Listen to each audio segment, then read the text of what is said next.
You're recognized. He's not to- good friends with anybody, Well, just look, for the I try to record. get along with people as a rule. Gentleman's recognized for any question, or excuse me, any comments he cares to make about any amendment. Thank you so much, Mr. Chair, Ranking Member McGovern, and all the committee members. I really, really do appreciate you staying around so that we can begin this so important process of getting the rules package out so that we can consider these appropriation bills. I'm excited about it. I've been waiting for this day for months now, and so we are well on our way to accomplishing our work. Many of us, just so we're clear, are ready, willing, and able to stay for as long as it takes to finally deliver the 12 appropriation bills and finally properly fund government in a responsible and transparent fashion. That's what this is all about. That's why we are here, and we will stay for as long as it takes, and we appreciate and commend you folks for staying here to join us and do the same thing. Mr. Roy so eloquently addressed and described the necessity for enforcement of the law being paramount to the efficacy of any border security plan, which includes infrastructure. You have to have enforcement of the law in order for any of those improvements to have effectiveness. And that's what this amendment is. So I submitted amendment number 142 to the fiscal year 2024 Department of Homeland Security Appropriations Bill.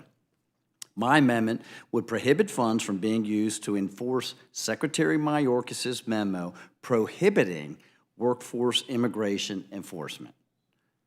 He stopped ICE from making raids to find out where illegals were located and to remove them from our country.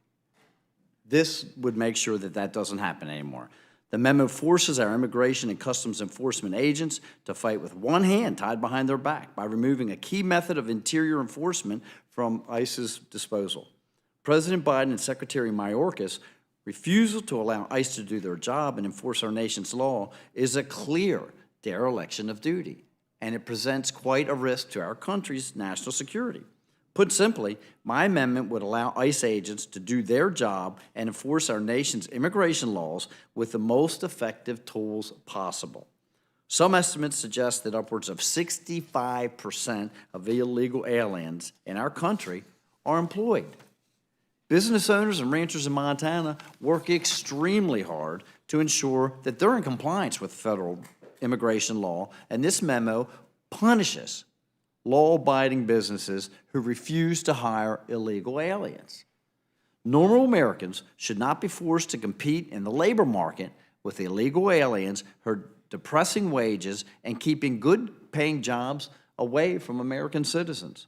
Under President Trump, worksite enforcement operations were commonplace, making it clear to illegal aliens and employers that there would be consequences for breaking the law that my good friend Mr. Nagoose was talking about. There has to be consequences for breaking the law.